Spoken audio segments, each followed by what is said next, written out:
I'm Leon Fergus and I'm James's brother. What happened to him, it's horrid really. Still now, it's always there for us. It doesn't really get easy, but we've gotten used to it. I'm Tom Fergus, James's brother. It's heart-wrenching, isn't it, really? I should have had another older brother with me now. I'm Michael Fergus, James's brother. He's always been part of the family, he's never not been part of the family. We have a spare chair around the Christmas table. It's always been empty. My mum likes to see James as not sitting there, but being there in presence with us, obviously while we're having Christmas dinner. What happens, it is sickening, isn't it, to my own brother.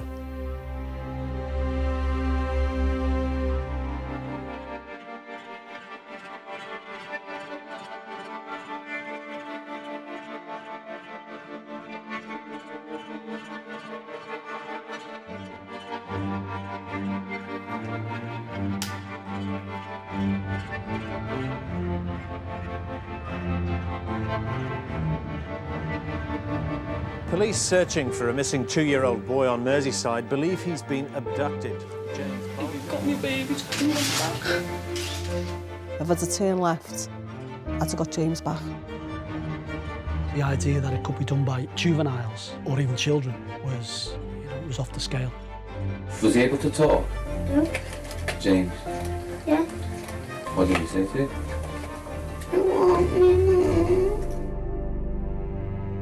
I had 24 years police service at that time. I've arrested quite a few kids, but I've never dealt with a child who had committed murder. Security cameras caught him on film leaving the centre with 2 boys. This could be any child, it could have happened to anybody. Inch by inch, the police have searched the railway line where 2-year-old James Bulger's body was found yesterday. I remember just feeling sick to the pit of my stomach. I thought, oh, please God, this can't be true. Still now, I can't really fathom thinking about exactly what happened. I don't really want to know all the details about it. We do think about him. What them two did to James, it's unimaginable. We got no witnesses whatsoever to the final violent act, but there was one desire, and that was to get to the truth. It was a case of trying to extract some kind of information about how did James get all these injuries. I shouldn't have let go of his hands. It is hard for me to say, but it's the truth. I shouldn't have let go.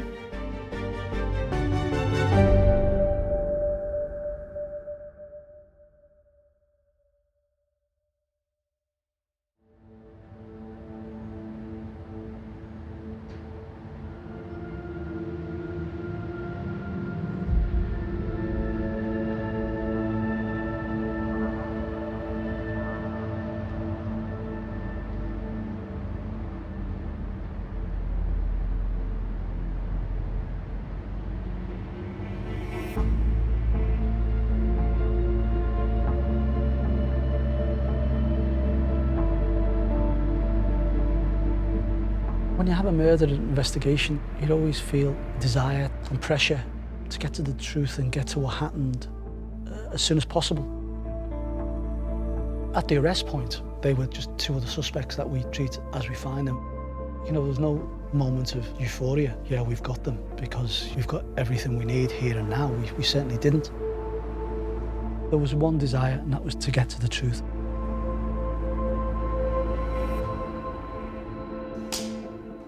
When you arrest a young child for something horrendous as it was, you've got to try and build a friendship. Otherwise, they'd oppose you and would not speak to you at all. This interview is being tape recorded. I'm Detective Sergeant Roberts. Now, what's your full name? Robert Thompson. Robert Thompson's interviews, he admitted quicker he was in the Strand. I think at one stage, really early on, he says he saw James with his mother. That's all he saw. Who was he with? No. Little James? His mum. With his mum? You report back to Marsh Lane, and they're all, did we have the right kids? And I just said, listen, don't ask me that. I said, I haven't got a clue at the moment. If I get the feeling, I'll tell you. And then his interviews quite quickly get to the stage where he has John taking his hand and taking him out. You see, little James is following you up on stage, right? But on another picture, John, it appears as if John had hold of his hand. Yeah, well, why are you questioning me and John as well? There was nothing coming from edibles, but he was a different character altogether. Well, we knew Venables had been in the Strand, and it was admitted that Venables and Thompson were together, so we knew, even before we started interviewing them, that they'd been in the Strand. The first and second interview, Venables just told us about how he was playing truant, getting up to mischief in and around Walton, County Road, never been near the Strand.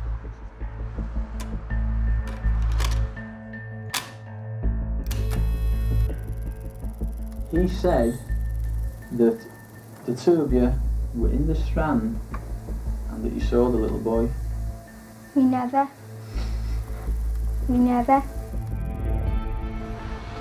He's taken us around everywhere he went, but he's not volunteering anything in relation to the Strand. And when he gets asked about the Strand, he just told us he was basically here, there and everywhere around Walton, shoplifting and getting up to no good. At the God's honest truth? God's honest truth, I'm telling you that we never. He was too scared. He was probably too scared.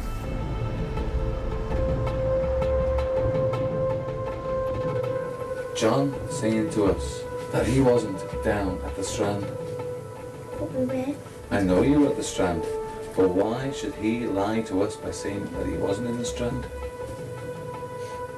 He's scared of saying that he was down in the Strand because something happened, didn't it? Like the baby got took. Yeah. Not by me. I'm Dominic Lloyd. I was Robert Thompson's solicitor at the time of the case. This is a 10-year-old boy. A couple of months before this offence, he couldn't have been found guilty of a criminal offence in this country under the law that it was at the time. He'd never been in police custody before. He didn't know the ropes. This wasn't a streetwise, sophisticated young criminal who was adept at handling the police, as has been suggested. I just didn't see any evidence of that at all. I saw a frightened young boy who was putting up shutters. I know the truth. I believe I know the truth. I was there. That's right. You weren't. Correct, but I know that a lot of things that have gone on. Yeah, well, you know, it was me that killed him. It wasn't. I never even killed him.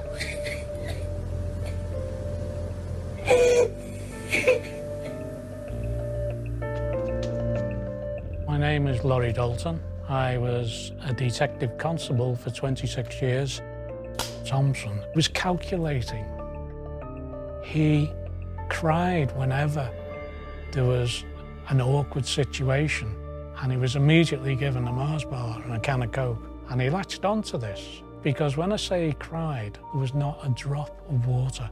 There wasn't a tear. The boy was streetwise. He was trying to calm me. He thought he was going home, because he kept on asking, well, am I going home? 2055. Are you able to go home tonight? We don't know yet, And I want you to tell me. I don't need to answer any more questions, do I? Come on now, Bobby. Yeah, well, I would want to kill him when I've got a baby of my own. I'm trying If I wanted to kill a baby, I'd kill my own, wouldn't I? That is a warped mind. Very rare in kids' minds. It's a chilling thing to say with hindsight. At the time, it simply seemed to be part of a pattern of desperate lying, of desperately just trying to talk about anything else other than this. He was working the police, basically, or he believed he was. Phil Roberts knew exactly what was going on. Was he able to talk? No. James? Yeah. What did he say to you? I want me. That's quite a bit cold, very eerie, the fact that he actually said it in the way James would have said it. You want me, Mum? Once he started to admit that he was the one with Venables to leave the Strand, that's when your heart is pumping and you feel like punching the air. And then admitting that he was one of the two boys that was with James, that's when you're feeling excited, fact, or achievement, that you've abstracted what you want. Now you want to go further.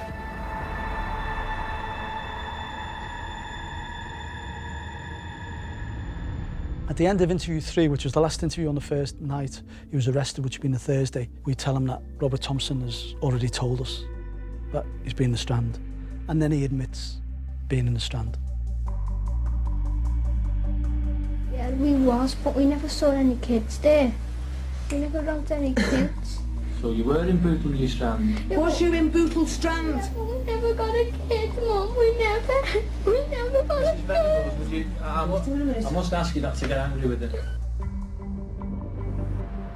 John Venables was frightened of upsetting his mother. They put it to me that it might be worth having a word with Susan Venables.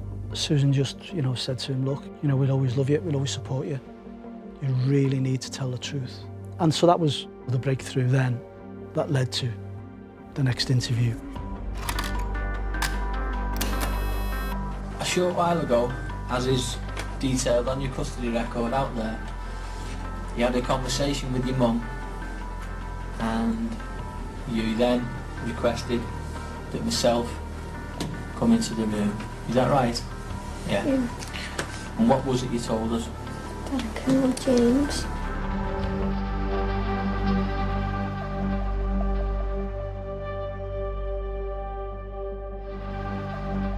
He actually said those words, I killed him.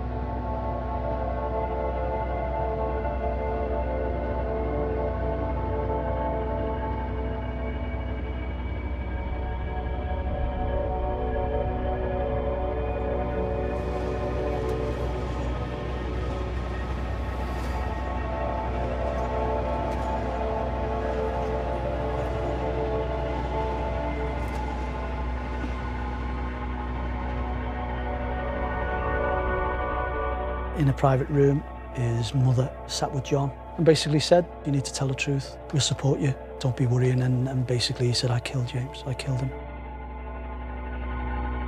And that was the first and probably only admission. A short while ago, as is detailed on your custody record out there, you had a conversation with your mum and you then requested that myself come into the room. Is that right? Yeah. And what was it you told us? That I killed James.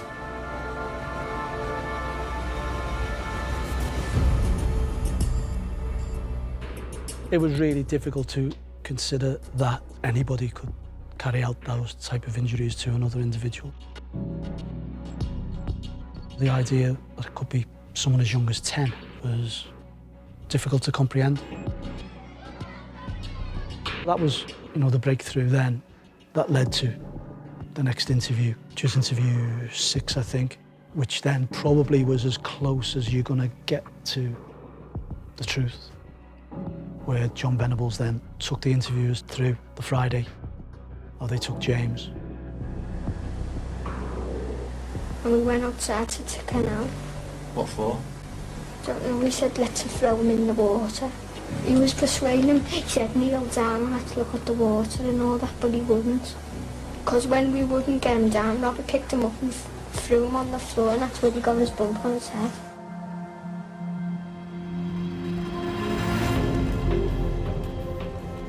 This then became the difficult part, because now we've got 2 10-year-olds who have killed a 2-year-old, and we have to then make sure that we provide all the evidence that we can to show what happened. We got a sense of what sort of went on the journey. They walked him past Queen's Drive, past Christchurch, took him onto the reservoir. Why had you carried on walking away with him up to the reservoir? Take him up to Walton Village. What were you gonna? Why were you taking him up to Walton Village? Don't know, we didn't know what to do. You walk along where? To the train track. We got no witnesses whatsoever to the final violent act. Our priority was solely to discover what happened to James. We took him on the railway track and started throwing bricks at him.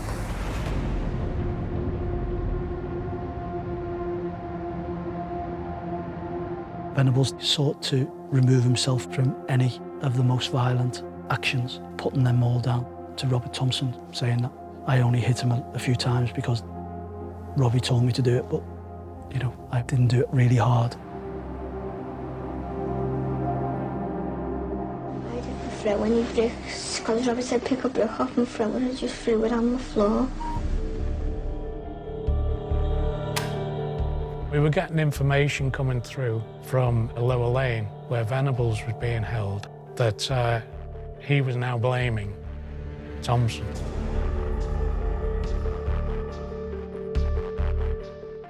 He certainly admitted throwing stones and things like that. But he's blaming you for a lot of things. Yeah, but Do why you is he understand? blaming me? Well, I want to know the truth, right? The whole truth. There's other things going on, isn't there? They both started blaming each other. I'm going to end up getting all the blame because I've got blood on me. We're asking you, son, and we want you to tell us the truth, that's all. Not give the blame to you or anything else. But it's only the truth that we're Yeah, but concerned if Johnny about. threw a brick in his face.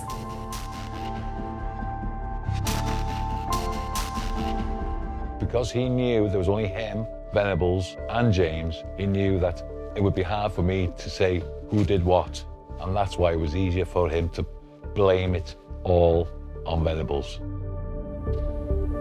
Can we just go through slowly, right, what John did with what, right? You said he got hit with a brick first, did he? Then, what did he do? Another brick. He threw another brick.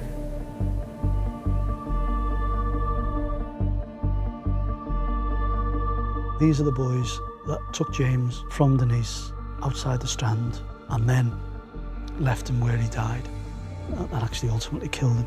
We had the individuals responsible.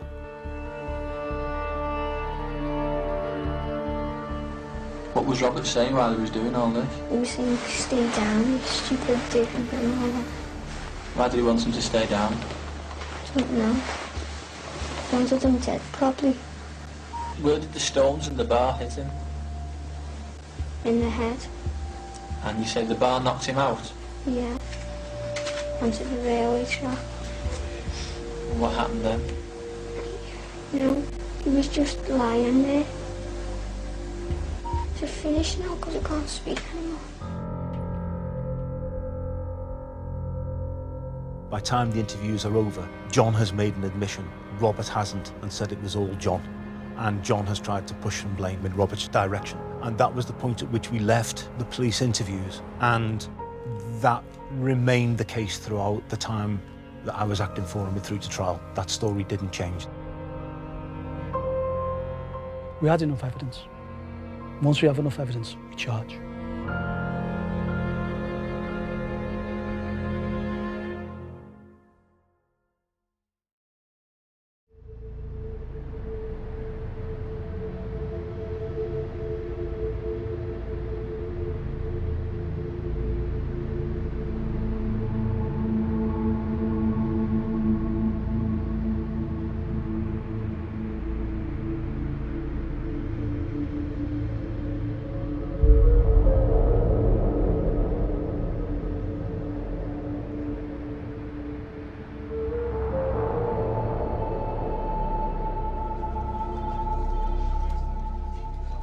You got a 10-year-old boy standing at the other side of the charge desk.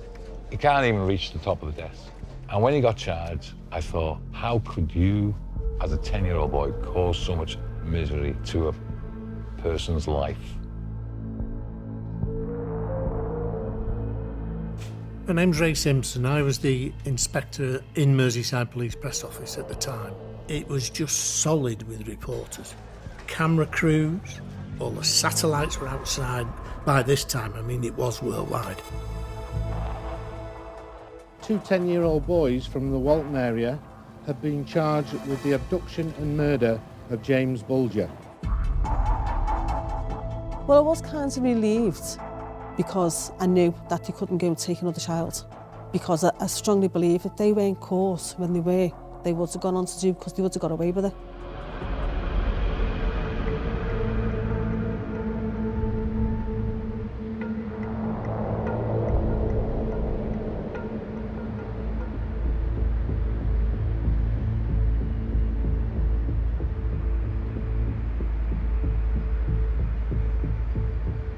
From early this morning, local people, still furious at the death of James Bulger, began to gather outside South Sefton Magistrates Court. So less than 2 weeks since James had been abducted, there was a degree of anger on the streets which was frightening. It was frightening. You want to give them to the people and let them sort them out. I've heard reports between 300 and 500. It's not far off. And they wanted blood. They really did. Let them go, they chanted. To say that emotions ran high would be an understatement. Bastards! There were some fairly violent scenes as people tried to rush at the police vans and arrests were made. It was generally a very difficult scene. My name is Diane Halliwell, and at the time of the investigation, I was a press officer for Merseyside Police. We went into the court, and then the boys were brought in. John Venables was with his father, and Robert Thompson was with a social worker. And as we sat at the back, I think we were shocked that they were only 10, but actually seeing the boys, they were tiny, you could barely see them above the desk. I don't know what I imagined I was going to see when those two boys came into court, you know, what kind of monsters I'd conjured up in my mind, but you couldn't have expected to see anything more ordinary and more unprepossessing than these two tiny little boys looking very lost and bewildered who were led into the courtroom. And that was the shocking thing. You couldn't believe, looking at little boys like that they'd done that to James. It was just so hard to believe.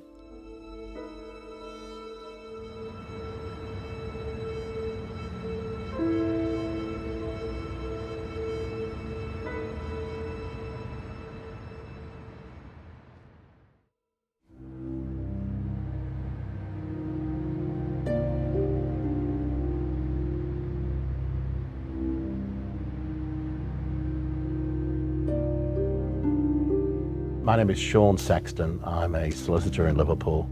I was brought in to help Denise and the family.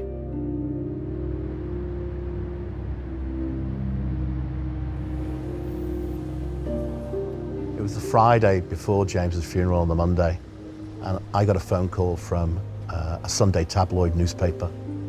And they told me they were going to run a story on the Sunday that Denise had been shoplifting on the day of James' abduction, and she delayed reporting James missing so she could stash the loot. I wasn't aware that people were saying nasty things about me. I've never shoplifted or anything like that, and anyone who knows me knows that. So all these people, or the people that are claiming these nasty things about me, they weren't there. You look at the CCTV, Denise is paying at the counter, whatever. She turns around and James is gone. It was very hurtful to the family, as if they needed any more hurt at that time. And it was utter nonsense.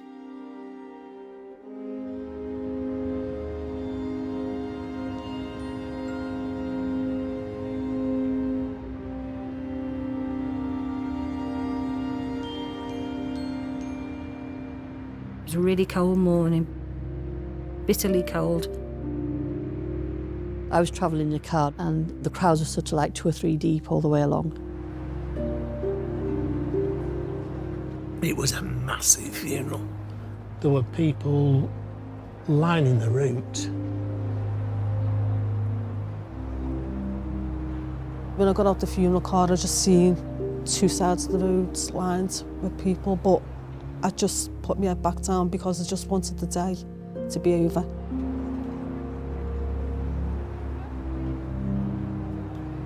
When the tiny white coffin came in, it was just really, really moving. And at the front of the church, there was a red armchair that the dad had made, Ralph had made, and for James, and that was just really, really sad. And Father Michael's address was, sitting there, and you'll be sitting with our Lord now in heaven. It was just really, really sad.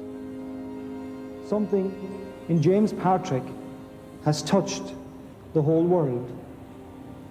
We wish so much that we could bring James back.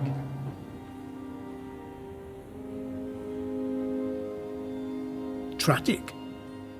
I mean, you can see the pictures of the actual funeral itself, and there's rows and rows of people just in tears.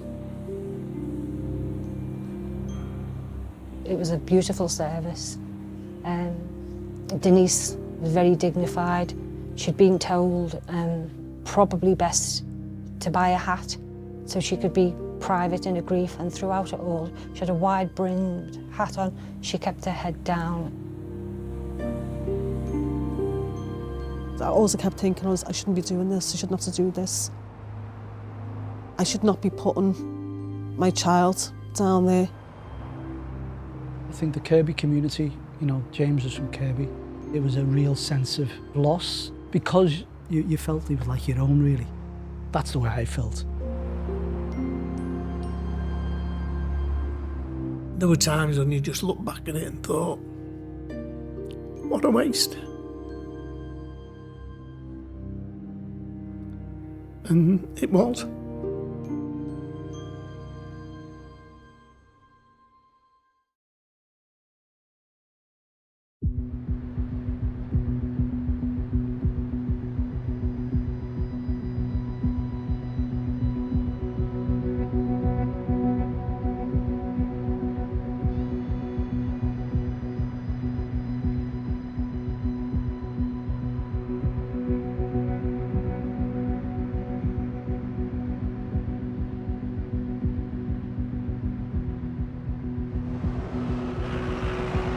In 2 separate police vans, the youngest defendants to face murder charges this century arrived at Preston Crown Court this morning. We all knew, and the court officials all knew, that this wasn't an everyday court case that would get reported in the local paper. This was a major international story of the grimmest sort.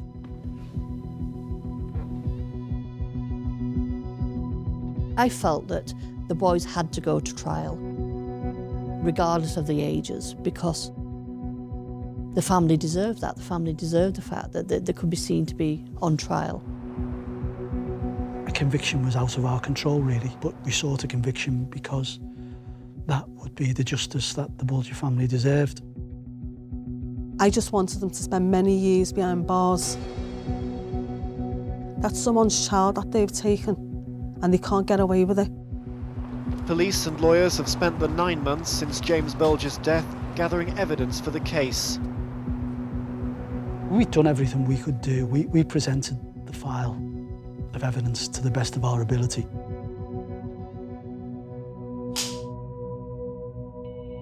Richard Henriques, Queen's Counsel, leading prosecuting counsel.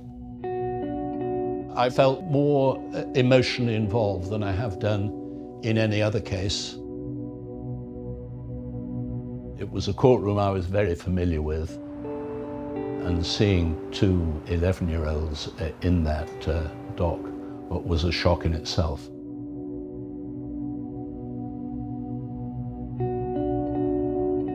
It was an extraordinary spectacle, really, to see all this legal majesty surround these 2 little tiny boys. In relation to Robert, I think he was frightened of it. I think he was frightened of getting there. I think he was frightened of getting into the court building. He understood that there would be enormous attention on the trial. There would be crowds outside court and they would be likely to make attempts at the vehicle he was in. The fact that the boys were intimidated, well, at the end of the day, they did what they did. And if they were then scared by going into court, well, tough. You know, it just didn't. I've got very little sympathy with them in terms of, oh, it was such a terrible time. I felt so scared in court and everything. Well, they brought it on themselves, and hard lines.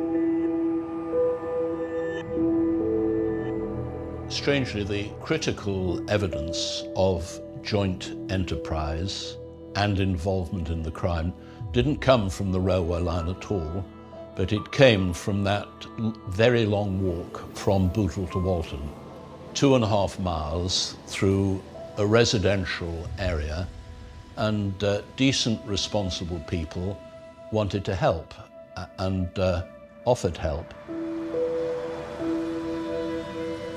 The witnesses that actually appeared got very, very upset because I think they felt such guilt at not being able to stop it, and the fact that they hadn't actually intervened to the point where they'd taken James off these two boys.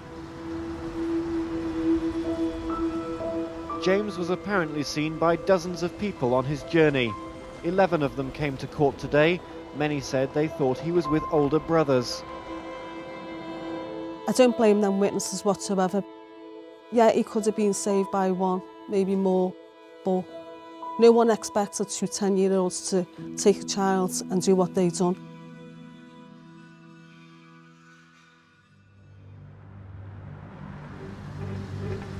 Every time there were actually questions as to what they were doing or where they were going or who James was, they had the stories ready. The story changed along the way, but they would give explanations to the people who were actually speaking to them as to what they were doing with James, where they were going, why he was crying, why he got a graze on his head. And they had so many opportunities along the way to perhaps give James up to the people.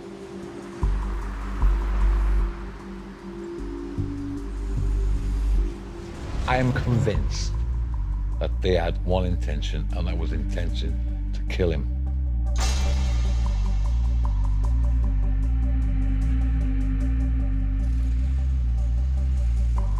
They've walked James for 3 miles and then taken him to the railway track. They're just plain evil.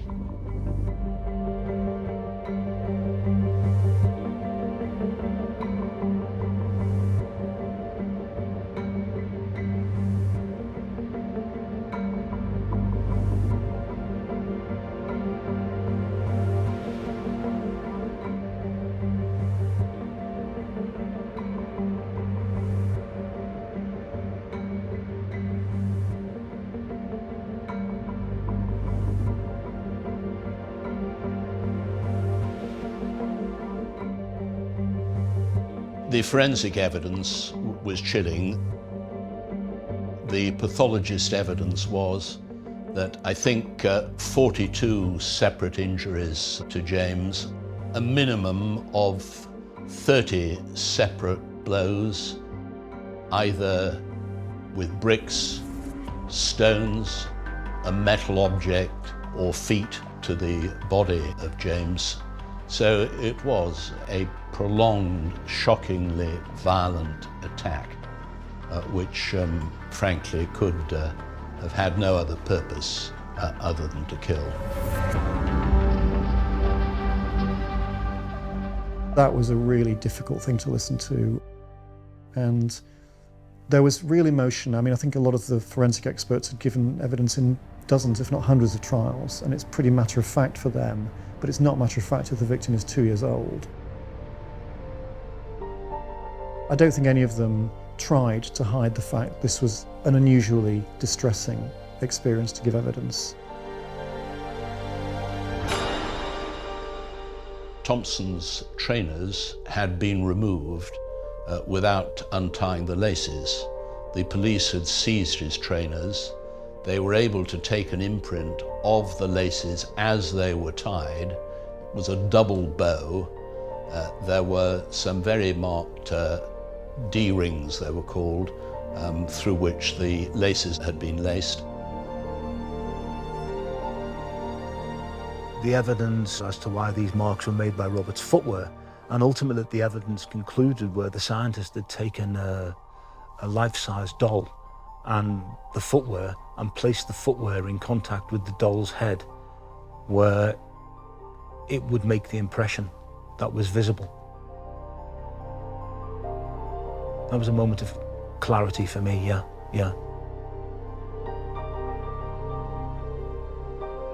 I had by that time quite a long relationship with him, and during which time he had denied all involvement, and to be presented with a picture like that didn't break my relationship. It just meant that I had to be aware that there was something else in it now. Yeah.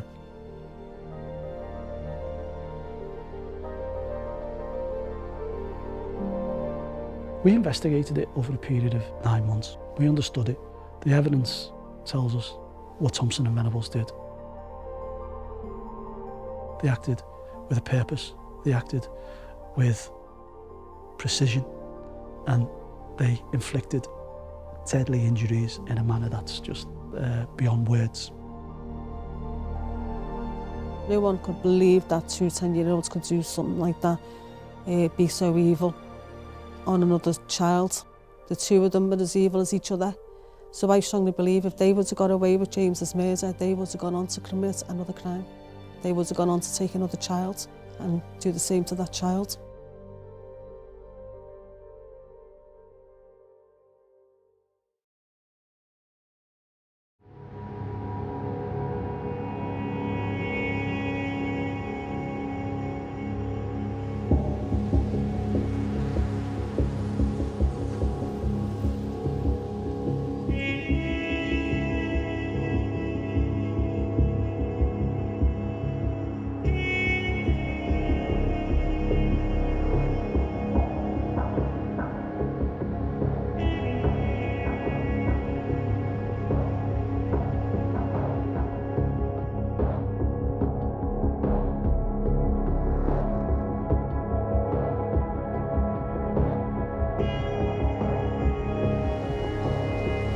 For nearly 4 weeks she has stayed away, but this morning, for the final stages of the trial of 2 11-year-old boys accused of the murder of her toddler, Mrs. Denise Bulger came in person to Preston Crown Court.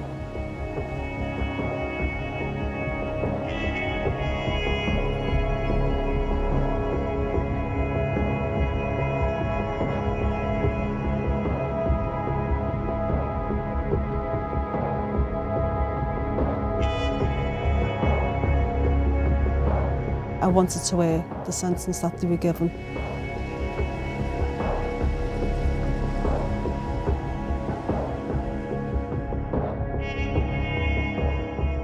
That experience in itself, you know, sitting so close to two that took my son's life, took my world away from me, destroyed my life.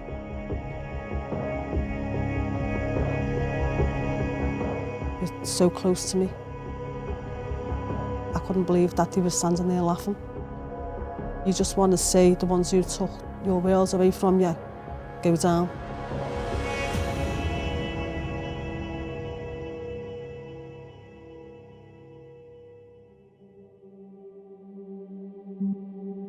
It was an absolutely packed court. You could have cut the atmosphere with a knife. There was always a worry at the back of their minds that, you know, Maybe the jury couldn't get beyond their age. Maybe the jury would try and find some way to avoid an actual conviction for murder.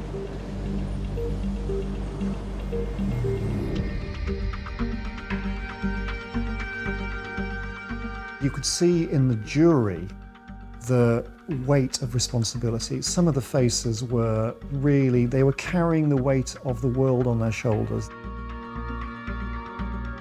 The form of the jury was asked if they had reached verdicts on the abduction of James Bulger, on the murder of James Bulger. Have you reached verdicts? Yes, they had. Had there been an acquittal, the competence of our criminal justice process would have been seriously questioned. At that point, the judge decided that was, enough to proceed, and he took the verdict. Guilty.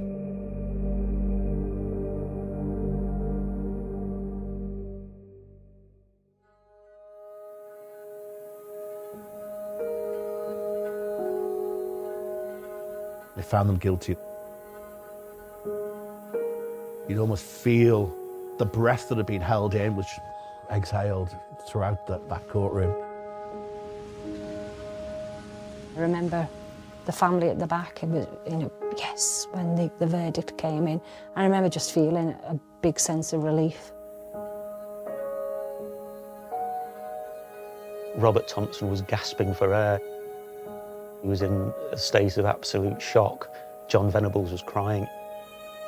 It was a moment of the most terrible drama.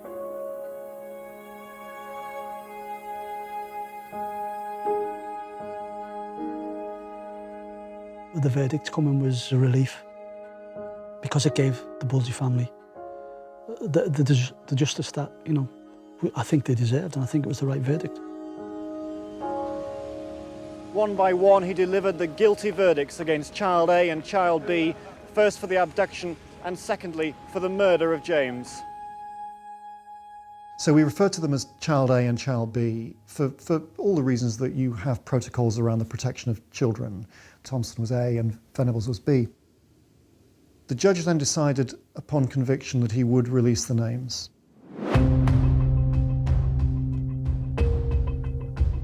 We were very happy that they were named, because what they did, they deserved to be named. They could have been allowed to fade into obscurity, but the family didn't want that.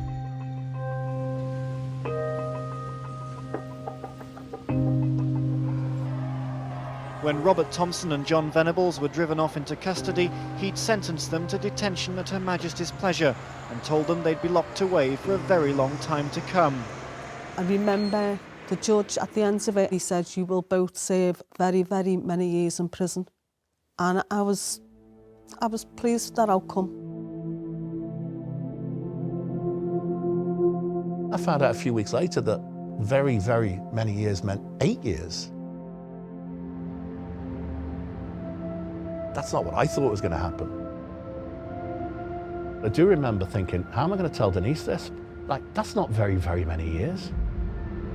And then I said, well, don't worry, because the Lord Chief Justice is going to have his say now. And, I can't believe he'll go along with 8 years too. And the Lord Chief Justice came back with 10 years. And that just, really felt like an insult for the family. So that's when they decided that they were going to raise this petition, because the final decision was going to be made by the Home Secretary. Michael Howard, I was Home Secretary. Ralph and Denise Bulger and baby Michael arriving at the Home Office to demand that James's killers be locked up for life, backed up by a petition bearing more than 250,000 signatures. I had to consider what I thought was the appropriate sentence. The trial judge said 8 years. The Lord Chief Justice had said 10 years. I had in the forefront of my mind those words of the trial judge. This was an act of unparalleled evil and barbarity. I tried to work out what an adult would have had as a sentence. My thought would have been well in excess of 20 years. Obviously, you had to discount from that because the offenders were very young, and you obviously had to take that into account. And I thought 15 years was the right sentence.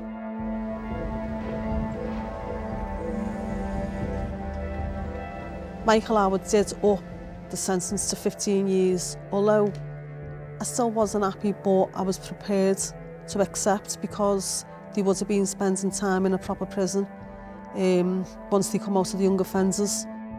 The petition backfired. The boys challenged it.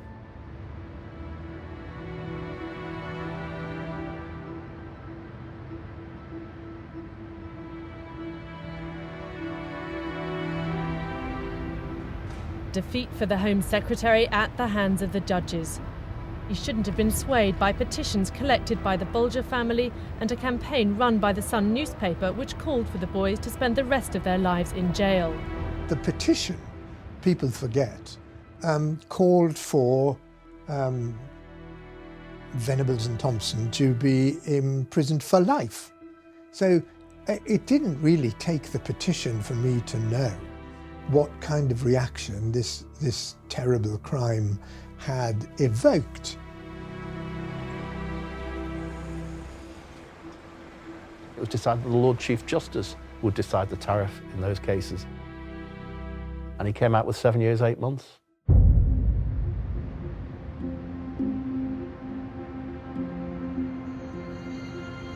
That wasn't just a kick in the teeth, it was a stab in the back. I thought, you know, James's life didn't mean anything then. 15 years would have meant that they did some time in jail. And if that had happened, I think a lot of the pain that is still there wouldn't be there now. If they'd done some time in jail, if they'd heard the clang of the prison gates, then I think there would have been some feeling that, well, you know what, they were punished. But all they did was spend time in a secure children's home. They were in a children's home.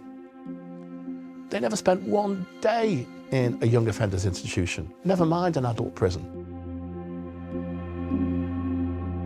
I wanted justice for James. I wanted them two to serve a long time in an adult prison. Young offenders is not going to learn them that what they've done was wrong. They can't get away with murder. That's someone's child that they've taken, and they can't get away with it.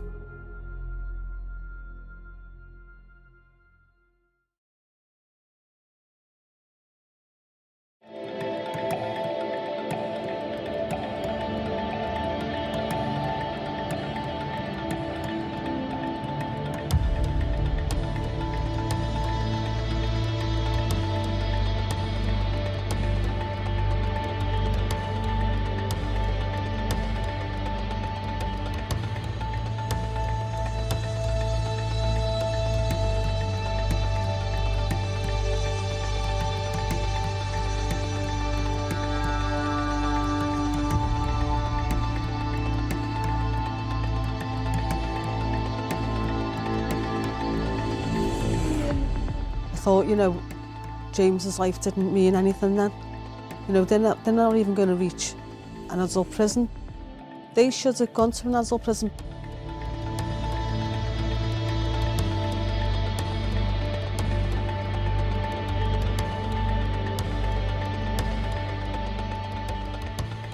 My name is Amanda Knowles and I was the Children's Resource Centre Manager at Barton Moss.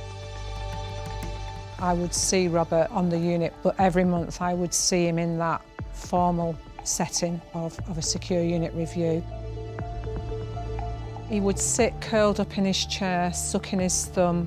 It's like he'd regressed, you know, because he knew that what he'd done was very serious and he wouldn't be going back to his mum anytime soon.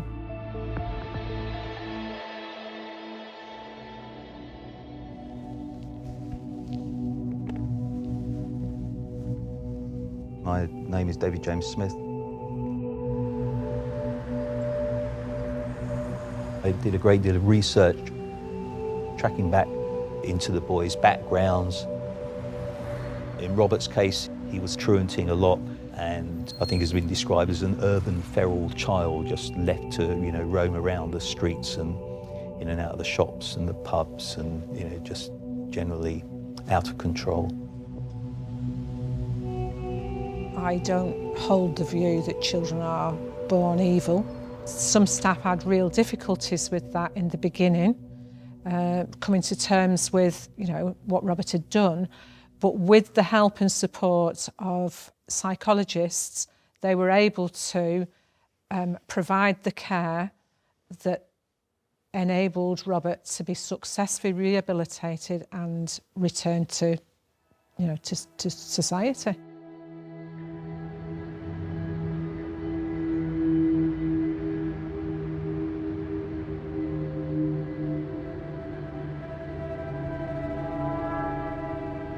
I did spend a little bit of time at Red Bank and came into contact with John.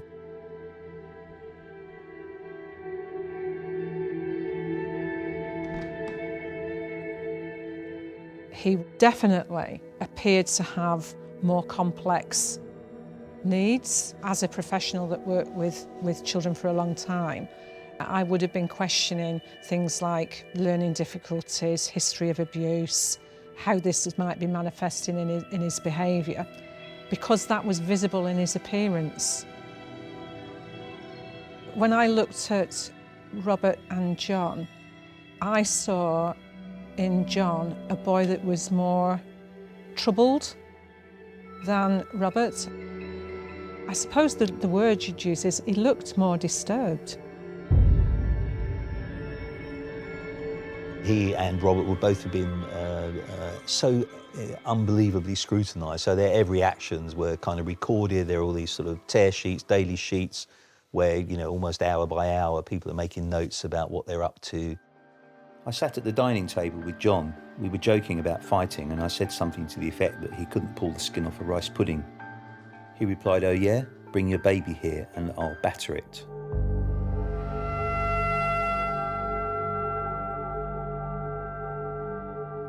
John Venables' parents had difficulties with depression.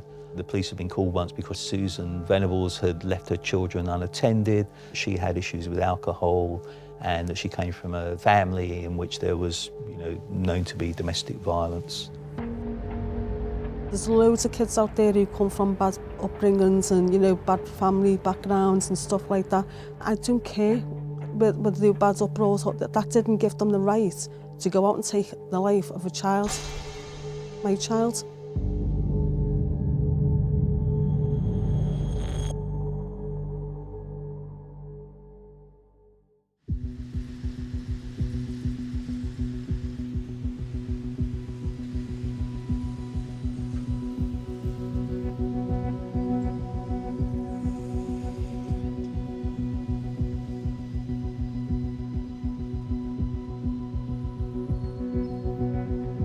I was just crying uncontrollably. I couldn't believe it.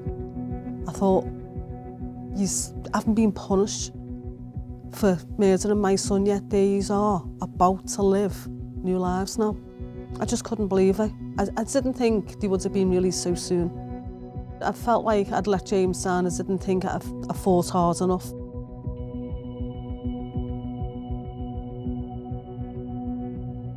The two killers are 18 now, but their images are frozen in time, and that's the way it'll remain.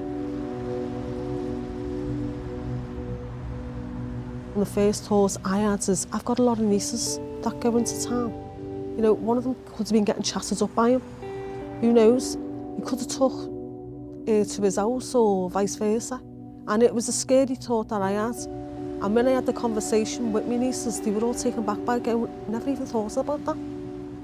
So yeah, it was a big concern for my family.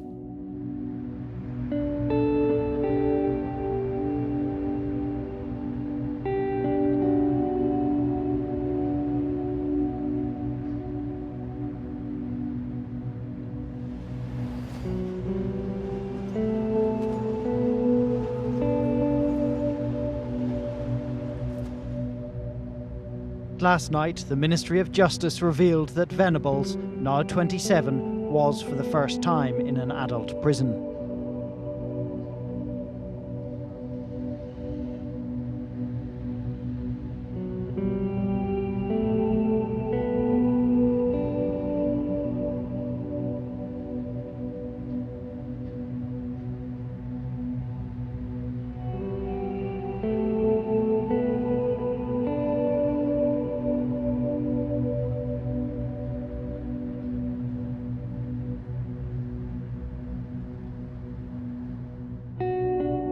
When he was released, he was in the charge of probation officer, and his life was, began to descend into chaos. He was collecting child abuse pornography online and going online pretending to be a woman with a child who they were offering up for other people to abuse.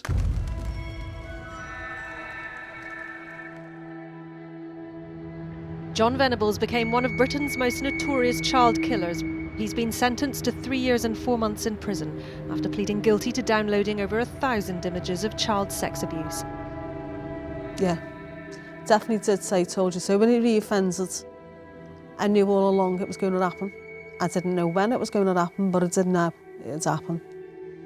It took him a bit of time, but he got there, as I knew he would.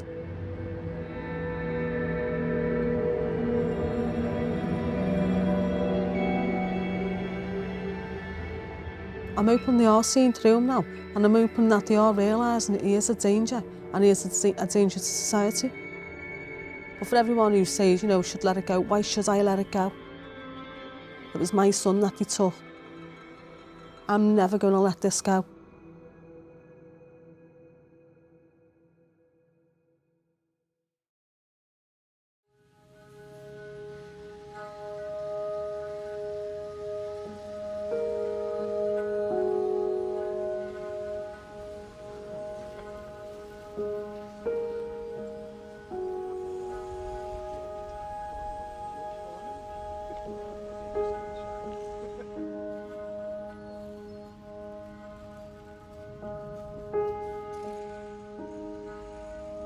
We just had all this done up for his birthday. It's just our little way of giving him something really, isn't it? It just makes us feel better as a family as well, because he knows he's not forgotten, he'll never be forgotten by us.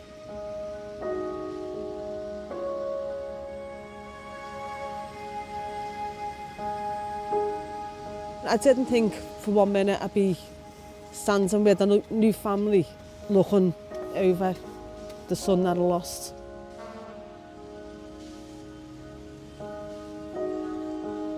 In the beginning, I didn't think I'd meet anyone else. When I first met Stuart, he didn't know I was James's mum.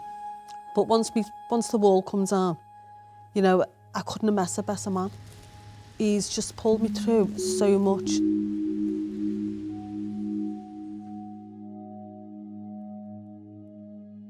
The day I married Stuart, Thomas was 3 months old, and obviously we had Michael, and it was such a lovely day. And that day I couldn't stop smiling because I could see my family growing again.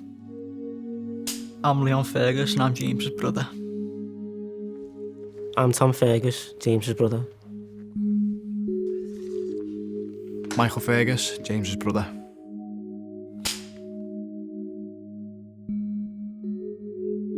Being James's brother, it's not a weird thing. We've always grew up knowing he was there, who he was, what he was like, his character. In the household, we talk about James a lot. We not pretend that he's there, but we talk about him as if he is there. So my mum will give us little stories and insights of what he was like.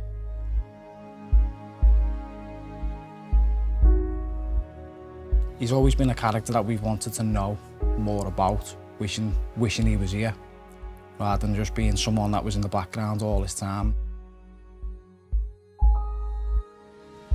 I was a baby in a sailor suit.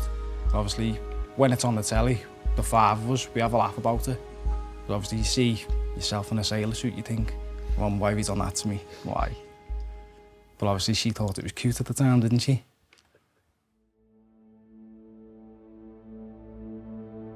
It still is weird seeing about James on the news to this day. Obviously, it always will be. Because obviously, like, he should have been here with us. We shouldn't be looking at him on the news about a kid being murdered. We'd rather him be sat next to us. Growing up, obviously, what happened to James? Going through school, I wasn't really allowed on school trips. I wasn't allowed to go to shops with my mates. So the only place I was allowed was either in the front garden or literally outside the gate to play with my mates, but it'd have to be in view of the window. So if I went out to sight, she'd be straight out. Where are you? What are you doing? Don't go down there.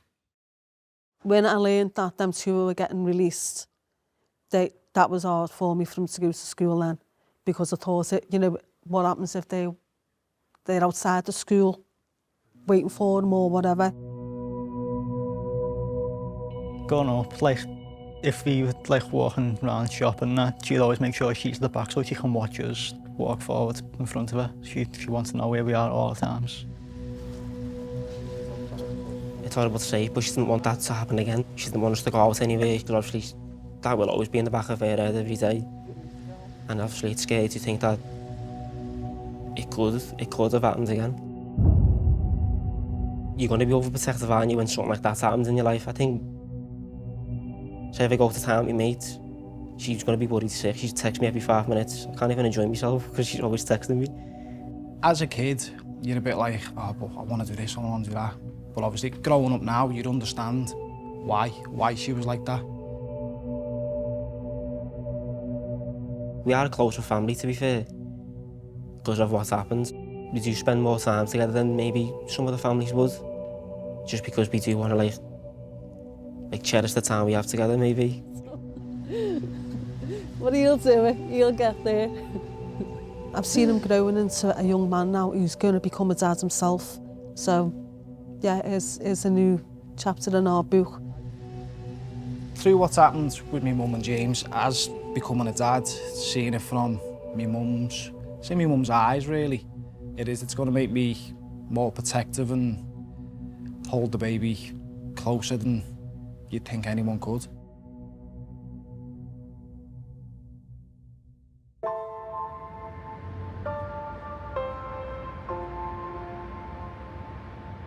Well, I wanted James to be remembered as a little boy and not just the murdered child. So we set up a charity in his name.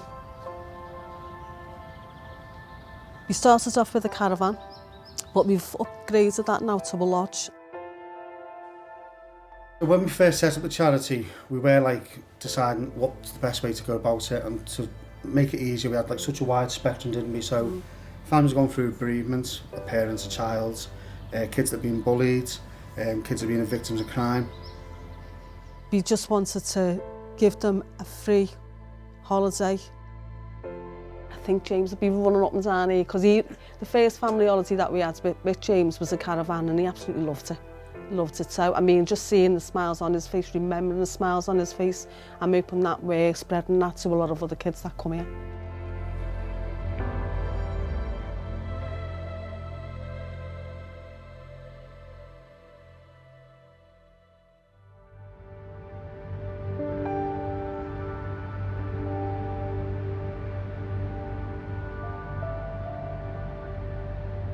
I look back on this whole case with enormous sadness. James was let down by us, really, because, you know, his innocence was there for everyone to see. He was a 2-year-old, so to see his innocence taken away from him like that is really, really sad when I think about it.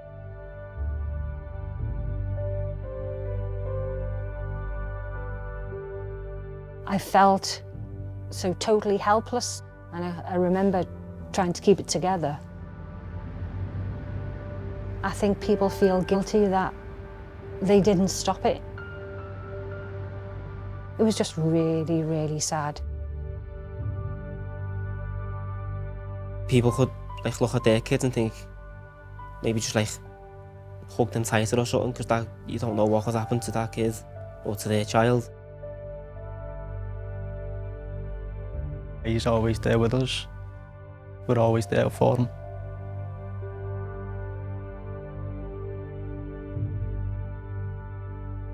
I think if there is such a thing as closure, I don't think I'm going to get it sometime soon. At this moment in time, I don't see closure.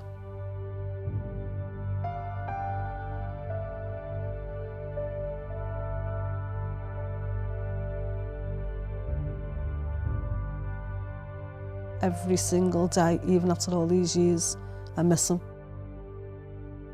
I miss him growing up, I miss him, you know, going on his own little venture, whatever he'd do or whatever. Every single day without James, he's missed.